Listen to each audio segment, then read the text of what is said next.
Imagine being drugged and forced onto a stage to be a human sacrifice for a celebrity preacher.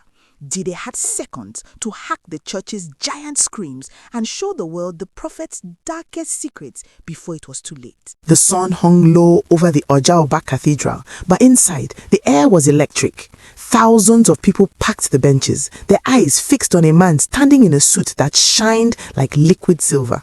This was Prophet Silas, a man whose voice could make the rich weep and the poor empty their pockets. He didn't just preach, he performed. He paced the stage like a hungry lion, pointing his fingers at the crowd as if he were shooting bolts of lightning. "I see a miracle coming for someone today," he roared, and the roar that came back from the crowd was deafening. They didn't see a man, they saw a god. Among the crowd sat Jide, a young man who had lost his father only a month ago. Beside him sat his grieving mother, clutching a small envelope containing their last savings. Jide watched Silas with narrowed eyes. He had a natural instinct for spotting a trap, and something about the way Silas licked his lips when the collection baskets went around made Jide's blood run cold. While the congregation fell to their knees in worship, Jide remained seated, his back straight. He wasn't looking for a blessing, he was looking for the truth. He noticed a small earpiece glinting under the prophet's manicured hair, and his suspicion began to grow into a flame. The music reached a fever pitch as a group of ushers pushed a wooden coffin to the front of the altar. A woman began to wail, claiming her husband had died that very morning. The crowd gasped, many rising to their feet to see the impossible. Silas stepped toward the coffin, his face sweating under the heavy spotlights. He laid his hands on the wood and began to chant in a language no one understood. "Arise! I command the breath to return!" he screamed. Suddenly, the lid flew open and a man sat up, coughing and gasping for air. The cathedral exploded into a frenzy of shouting and dancing. Jide didn't join the celebration. He leaned forward, squinting at the dead man who was now hugging Prophet Silas. He recognized that man. 3 days ago, Jide had seen him drinking palm wine in a local bar in the next town over, laughing and healthy. This wasn't a miracle. It was a theater production. Jide looked at his mother, who was crying tears of joy and preparing to give their rent money to the church as a thank offering. He grabbed her hand, stopping her. "Wait, Mama," he whispered, his voice steady. "The dead don't usually wear the same shoes they wore at the bar on Tuesday." Late that night, after the lights had dimmed and the crowd had gone home, Jide crept back to the cathedral. He didn't use the main entrance. He climbed through a small ventilation window near the back. The air smelt of expensive incense and stale sweat. He followed the sound of clinking glasses and laughter coming from beneath the floorboards. He found a hidden staircase behind a heavy velvet curtain and descended into a luxurious basement. There, Jide saw Prophet Silas sitting at a table made of solid mahogany, surrounded by his inner circle of ushers and the man who had supposedly risen from the dead. On the table sat piles of cash, sorted into stacks. Prophet Silas was no longer praying, he was counting. "The resurrection trick worked better than I thought," the prophet laughed, pouring himself a glass of expensive brandy. "We made more in one night than we did all month. Make sure the actor gets his cut and get out of town before morning." Jide pulled out his cracked smartphone, his heart hammering against his ribs. He pressed the record button, capturing the scene through a gap in the door. He had the evidence, but he knew that if he were caught now, he would never leave the cathedral alive. The next Sunday, the cathedral was even more crowded. Word of the resurrection had spread like wildfire through the streets of Oja-Oba. Prophet Silas stood on his elevated podium, his eyes scanning the room for his next big catch. He spotted a wealthy businessman named Mr. Kola sitting in the front row, looking devastated. Prophet Silas had done his homework. He knew Mr. Kola's shipping company was facing a massive lawsuit. "There is a man here whose ship is sinking," Silas bellowed, pointing directly at Mr. Kola. Mr. Kola fell to his knees, trembling. "The Lord says your enemies have buried a charm in your warehouse. Only a seed of fire can burn that curse away." Jide watched from the back gallery, his phone hidden in a hollowed-out Bible. He saw Silas leaning close to Mr. Kola, whispering that the seed required was 10 million naira. It was a blatant robbery, disguised as a spiritual rescue.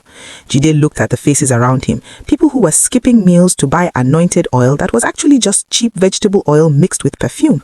The level of greed was staggering. Silas wasn't just taking their money, he was stealing their hope. Jide knew he couldn't just release the video yet. He needed to find out where the money was going and who was really protecting this wolf in sheep's clothing.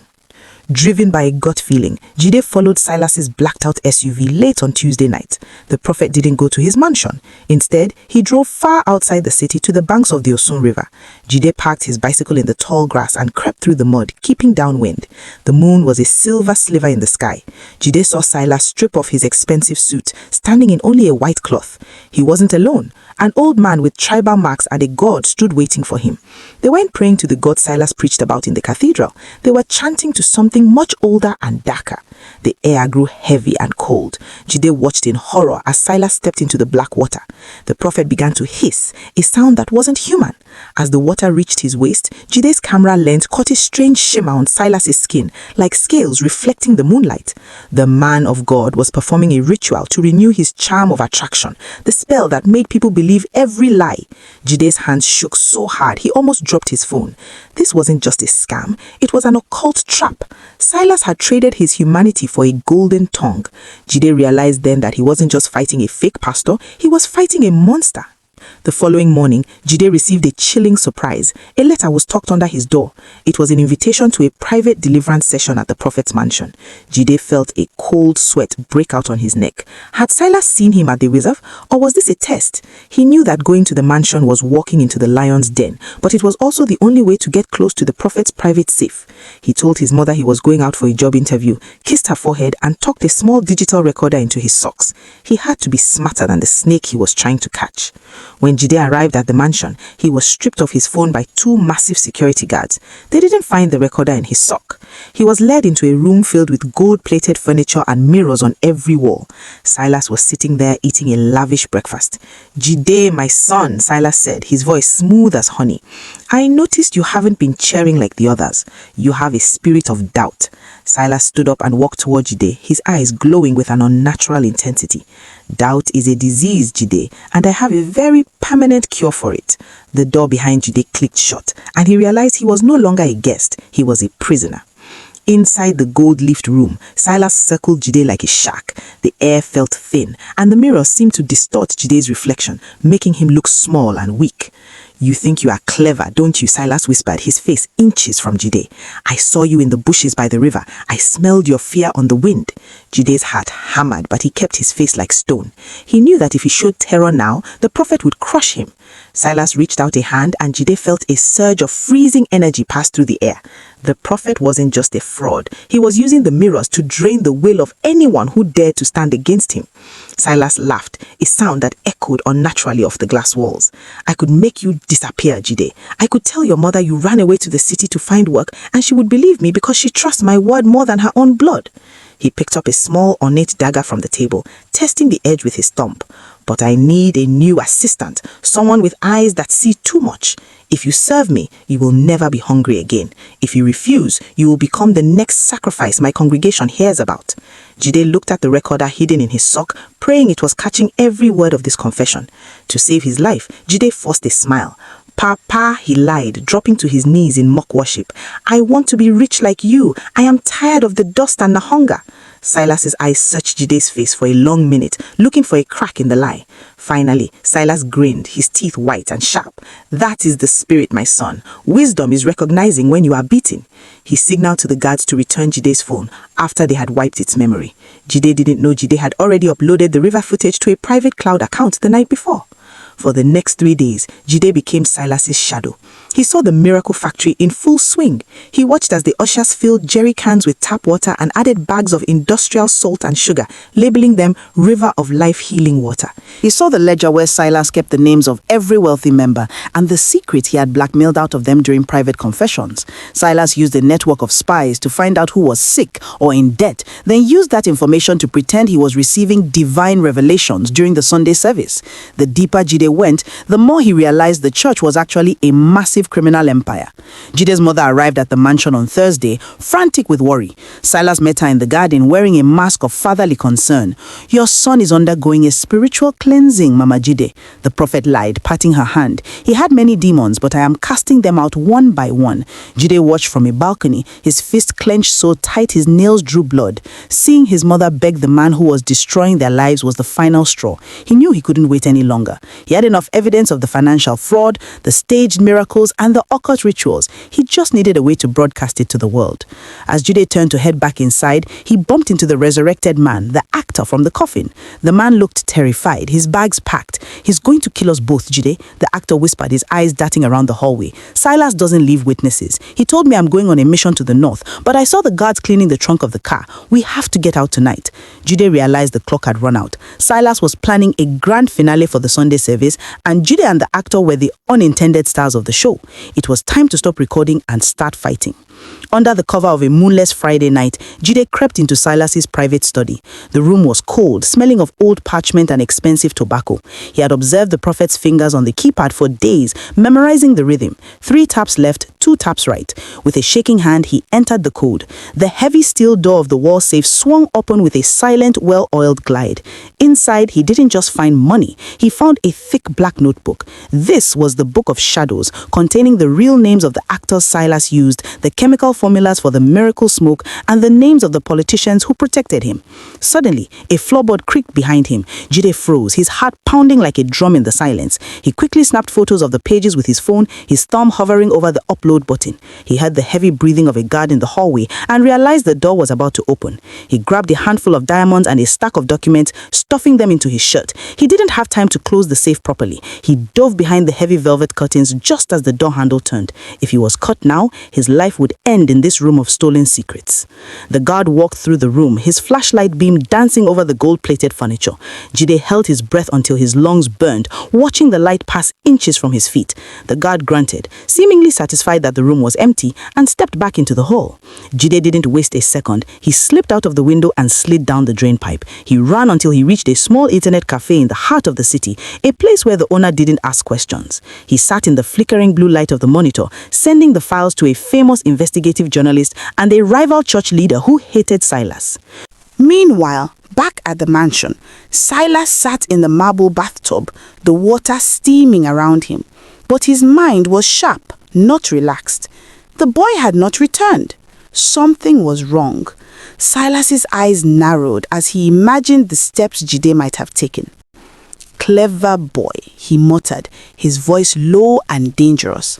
"Let's see who is stronger." Every movement of his hand, every shift in his posture showed a predator calculating his next move. He was already planning what to do. As the first light of dawn crept through the mansion windows, Jide returned quietly, careful not to make a sound. He found Silas waiting in the courtyard, his face unreadable and hidden behind dark sunglasses. "You are out late, my son," Silas said, his voice unusually soft.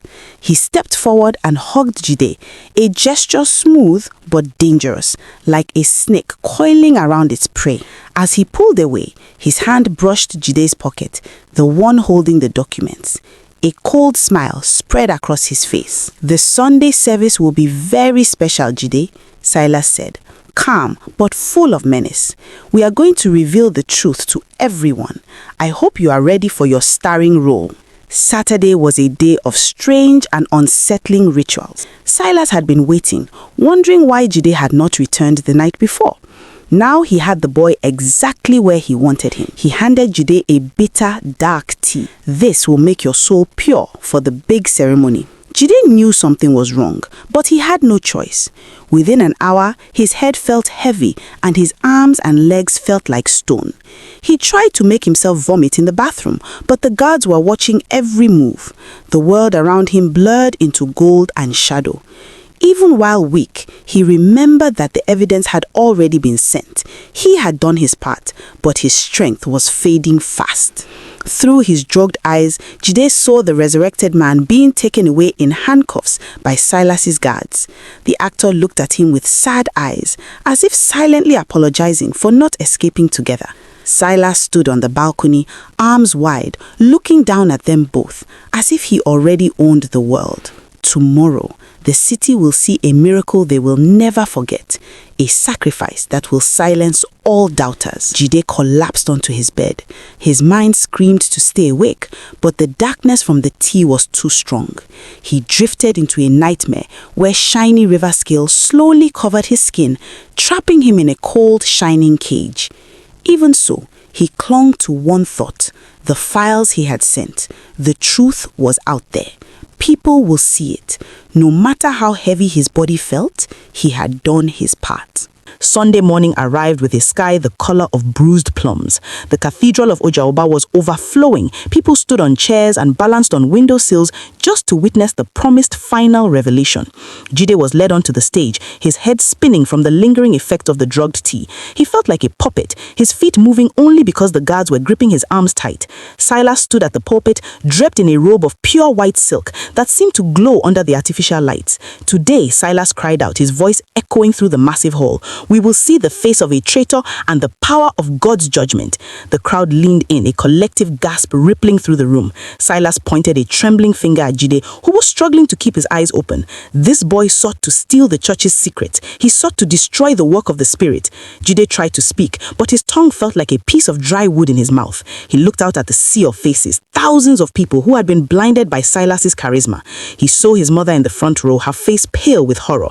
Silas raised a golden bowl filled with a clear liquid. Let this water reveal the darkness in his heart. Just as Silas prepared to pour the liquid over Jide, the giant LED screens behind the pulpit flickered. Usually, they showed lyrics to hymns or close-ups of the prophet's face, but suddenly, the image changed. The sound of a rushing river filled the speakers, and the screen showed a grainy night vision video of Silas standing in the Osun River as his skin shimmered strangely as he sang to the old man. The congregation went deathly silent. Silas froze, the golden bowl shaking in his hand. Then, the video cut to the basement, showing Silas and the resurrected man counting stacks of cash and laughing about the fraud. A roar of confusion and anger started to rise from the back of the cathedral. Jide felt a sudden surge of adrenaline. The shock was breaking through the fog of the drug. He bit his tongue hard to clear his mind and launched for the microphone on the stand. "Look at your prophet," Jide screamed, his voice cracking but loud. "He doesn't serve God. He only serves the powers in the river, twisting them for his own gain." On the screens, the investigative journalist's voice began to read the names of the politicians and the secret accounts found in the black notebook. The miracle factory was being exposed in front of its own victims. The silence turned into a riot. People who had given their last pennies for holy water began to surge toward the stage. Silas's guards tried to hold them back, but they were outnumbered by thousands of betrayed followers. Silas's face transformed from a holy man to a cornered animal. The mask of calm slid off, revealing the monster underneath. He snarled at the crowd, his eyes flashing with that same unnatural purple light Jide had seen at the river. "You are nothing without me," Silas shrieked into the chaos. "I gave you hope. I gave you something to believe in." In his desperation, Silas grabbed the golden bowl and threw it at Jide. But Jide ducked, and the liquid splashed against the mirrors behind the altar. As the liquid hit the glass, the mirrors began to crack and bleed a dark, oily smoke. The spell of attraction was breaking. Without the mirrors to reflect his false light, Silas began to age rapidly before their eyes. His skin sagged, and his silver hair turned to thin, grey straw. The crowd stopped in their tracks, watching in horror as their man of God withered into a hollow shell of a man. The truth was no longer a video, it was standing right in front of them. The heavy smell of sulfur filled the cathedral as the mirrors continued to shatter. Silas screamed, his voice no longer a thunderous roar, but a thin, pathetic whistle. He tried to run toward the back exit, but the very people he had stepped on, the widows, the orphans, and the desperate, blocked his path. They didn't hit him. They simply stood their ground, their eyes filled with a mixture of pity and rage. The gold-plated furniture began to tarnish, turning a dull, sickly black as the occult power that sustained the mansion's glory evaporated. The man of God was now just a frightened old thief, caught in his own web of lies. Jide pushed through the chaos to find his mother. He grabbed her hand, pulling her away from the falling debris of the false altar. He shouted over the noise, "We have to go, Mama. The whole place is built on sand." Outside, the sirens of the police and the anti-fraud units began to wail, drawing closer to the Oja-Oba Cathedral. The journalists Jide had contacted were already there with cameras, documenting the fall of the empire. Silas was cornered against the broken glass of his own vanity, begging for a mercy he had never shown to a single soul in his life. Weeks later, the dust had finally settled over the city. Silas was behind bars, awaiting a trial that would expose the full depth of his international fraud and occult connections. The Book of Shadows had led to the arrest of 3 corrupt politicians and a dozen fake actors who had traveled the country staging miracles.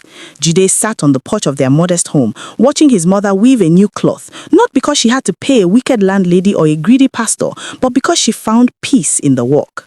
The money Jide had recovered from the safe was returned to the community to build a real clinic. Jide's phone buzzed with a message from the investigative journalist thanking him for his bravery. "You didn't just stop a scam, Jide. You gave people back their ability to think for themselves." Jide looked at the sunset and realized his goal was finally achieved. He had protected his mother, cleared his father's name, and torn down a temple of lies. He felt a lightness in his chest that no miracle oil could ever provide. He had learned that true power doesn't come from a silver suit or a golden tongue, but from the quiet strength of a person who refuses to look away from the truth. The story of the prophet of sand became a legend in Oja-Oba, told to every child to warn them against the wolves who wear sheep's clothing. People began to understand that faith is not found in the size of a seed sown into a man's pocket, but in the kindness shown to a neighbor. The cathedral was eventually torn down, and in its place a community garden was planted. The lesson was clear to everyone who walked past the site. Wickedness may build a mansion today, but the truth will always bring the roof down tomorrow. Change is possible only when we stop looking for magicians and start looking for the light within ourselves. As Jide walked through the market one afternoon, he saw a group of people gathered around a new speaker. He paused for a moment, his heart skipping a bit, but then he smiled. This man was talking about honest work and community responsibility. The people were listening, but they were also asking questions. They were no longer sheep waiting for a sharer. They were a community that had found its voice. Jide walked on, a free man in a city that was finally awake. The greatest miracle wasn't a dead man walking. It was 1,000 blind eyes finally choosing to see.